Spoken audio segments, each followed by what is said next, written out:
Hey everyone, welcome back to my channel. This is Coffee with Katie. I made my own little maple brown sugar cold brew situation in my Starbucks cup, which is very Halloween-y, and the webs glow in the dark. So fun. So today's video is going to be the end of the year book tag. I just thought this would be kind of a chill, fun video to do. Just kind of going through and answering some questions about, wrapping up the end of the year and looking to 2022 with all of my reading aspirations. And just kind of checking in, because right now it's about mid-October. There's only a few months left of 2021. I don't know how that's possible, but it's where we're at. And if you want to, I will post the questions in the description box, and you can leave a comment answering the questions because I think it's fun to see other people's answers as well. And with that, let's just get started. So question number 1 is, are there any books that you've started this year that you need to finish? Questions like this always really embarrass me because I do have several I'm going to mention, and these are books that I've just started.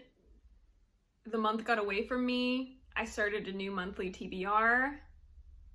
I never went back, but I think what I'm gonna do is I'm gonna plan on putting these on my TBRs for the next couple of months and just get done all of the books that I started and haven't finished so that I can finish them before the end of the year. But so the books that I started this year and haven't finished, the first one is Truth Witch by Susan Dennard.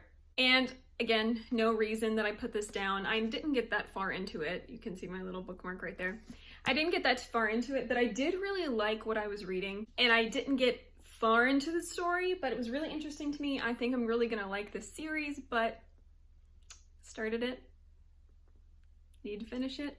I also have the whole series up there that I could go through, so hopefully I get to this soon.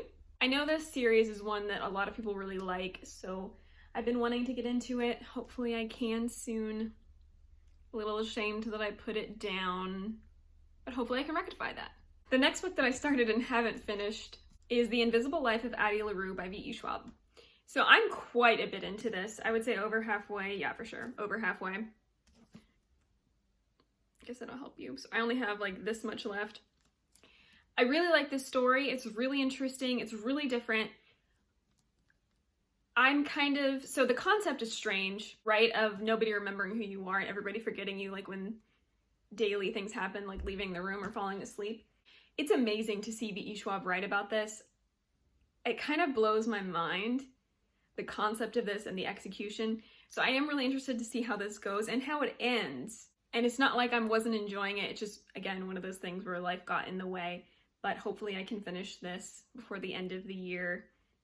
I know this is a darling of many people, and they're already coming out with special editions and collector's editions of this book a year after it came out. I've seen one in Barnes & Noble. I think Target has one. I think Book Depository has one. So obviously people love this book, and I'm really enjoying it as well, but need to finish it.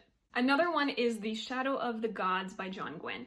So this is a book that's been one of my most anticipated releases for this year, and also on my TBR, and has been high priority, but I started it. Been struggling. I was struggling to sit down and read it, not because of the book. I think the book is very interesting, but I haven't gotten into the story enough to be super invested or know what's going on. So it's not the story, it's not the book's fault at all. It's just, again, life got in the way and I put it down, but it's so floppy. I did really enjoy what I read. I've just been slowly slumping the past couple of months, and I just haven't had a lot of time, and I've been kind of stressed because of work and stuff like that. But hopefully I can get to this soon. All right, and question number 2 is, do you have a fall book to transition to the end of the year? And I have 2 answers for this, but I haven't read either of them, but to me they scream fall and Halloween and spooky and that whole aesthetic and vibe. The first one is Witch Haven by Sasha Peyton Smith.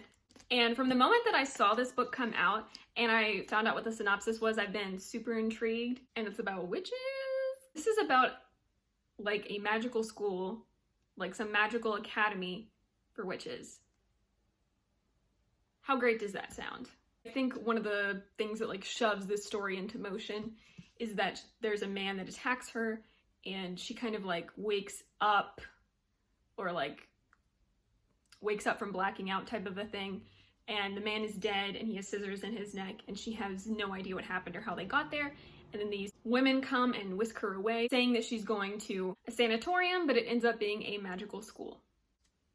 It just sounds so good and very witchy and fun. Next one is Empire of the Vampire by J. Kristoff. So first off, let me tell you, this is a chunky book, over 700 pages. And this is very spooky, monsters, fall, Halloween vibes. Just look at that cover. And honestly, I don't know much about the plot, but from like the little snippets I do know about this, it was something that immediately intrigued me. I really wanted to read, and I'll read you the little like caption on the back, and it says, "From holy cup comes holy night, the faithful hand sets world aright, and in the 7 martyrs' sight, mere man shall end this endless night." The very small bit I know about this book is that it's an empire that's run by vampires, and mankind is struggling to survive in this world of monsters, and then they're trying to like overturn this so that they can take back the world. This has been one of my most anticipated releases, and it came really late, but I'm glad I finally have it. And question number 3 is there a new release you're still waiting for? Yes. So most of the releases I was waiting for have come, especially in the last couple of weeks. Once Upon a Broken Heart and Kingdom of the Curse were my like 2 highest anticipated releases of the year. I have now obtained both of those. But 2 more I'm still really looking forward to is Lore Olympus by Rachel Smythe. This is a graphic novel from a web comic. It's from the app Webtoon, and this is a graphic novel that I've been reading online for years at this point. I absolutely love it. It's amazing, and they're finally working on publishing them as graphic novels. And I pre-ordered the first one, but it has yet to come, and I believe it's going to be released in November. So really looking forward to that one. The other one I'm really looking forward to is Gilded by Marissa Meyer. Marissa Meyer is one of my favorite authors. I love her Renegades trilogy, and I really enjoyed the Lunar Chronicles, as well as Heartless. I've read a lot of her works, and she's an author I really enjoy. And I loved when I heard about this book that she was going to be doing more retellings. And I read like a very small snippet of this book online, and it sounds so good. I was already excited about it, already really looking forward to it. And now I am really excited about it, and I can't wait to read it. That one is also set to come out in November, and both of those are actually coming out on the same day, November 2nd. So I'm highly anticipating them. I did pre-order the Fairy Loot edition of Gilded, so I know it's going to come later than when it's supposed to.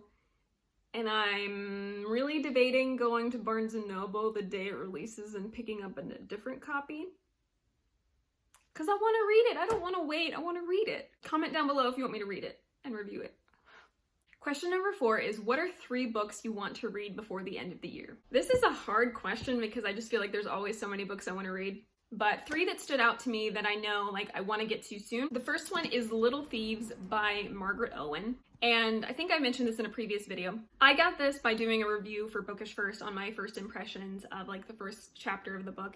And they sent me this free copy, which is amazing. And this comes out in like 3 days, so there's no way I'm going to be able to like read it and review it before it comes out, but it is high on my priority list because they send you the book in the hopes that you will read and review it fairly quickly. So I need to get to this pretty soon. The next one is The Prison Healer by Lynette Noni. I got this in a Fairy Loot a little while ago. The premise sounds really interesting, and recently one of you guys actually commented down below saying that you think I would really like this book and you think we have similar reading tastes.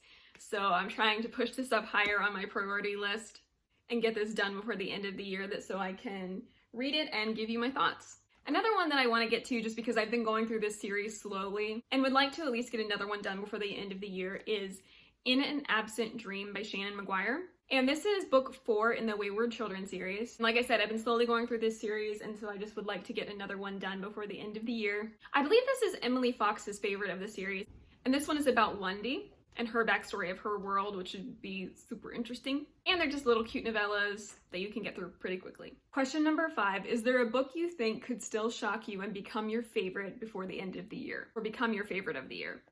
Honestly, I don't think so, because I read Vicious this year, I read the Caraval series, Once Upon a Broken Heart, and I'm working on Kingdom of the Cursed and Kingdom of the Wicked. I don't think anything could top those, but if anything could become a favorite, I think it would be one of these. One of them is Good Girl, Bad Blood by Holly Jackson. I really enjoyed A Good Girl's Guide to Murder, and I'm hoping to get to the sequel soon. So who knows, maybe that one will blow me out of the water and I'll love it even more than the first one. Another one is Stalking Jack the Ripper by Carrie Maniscalco. This has been something I've been wanting to read for such a long time. The premise and everything about this sounds exactly like my kind of a book and something I will really love. So you never know, this could come out of the trenches and steal my heart. Another one, this should not be a surprise, is Kingdom of the Curse by Carrie Maniscalco. I really loved Kingdom of the Wicked. However, I think this is shaping up to be better than Kingdom of the Wicked, at least in my opinion and for what I enjoy in stories. So this one, you know, could come out of nowhere, steal the show. I'm reading this currently and I really like it so far. Question 6 is, have you already started making reading plans for 2022? Absolutely, I have. I'm gonna show you every book I want to read or whatever in 2022. But there's several series I want to get to. If not starting new series, then finishing some series out, as well as a lot of upcoming releases that I'm anticipating. I am currently compiling a list of anticipated releases for 2022, so hopefully I will be able to get a video about that up towards the end of December. So I don't want to spill too much at the moment, but yes, I do have some reading plans for 2022 and some video ideas for 2022 that I'm still kind of fleshing out and have been adding to throughout the year. I would love to hear your answers to all of these questions. If there's anything you want to see me read in the next coming year or a few months, I would love to hear your recommendations down below. And I think book tags are just really fun to do. All right, everyone, well, that is it for today's video. Please like this video if you liked it, subscribe if you want to, and I will see you next time. Stay safe and caffeinated. Bye.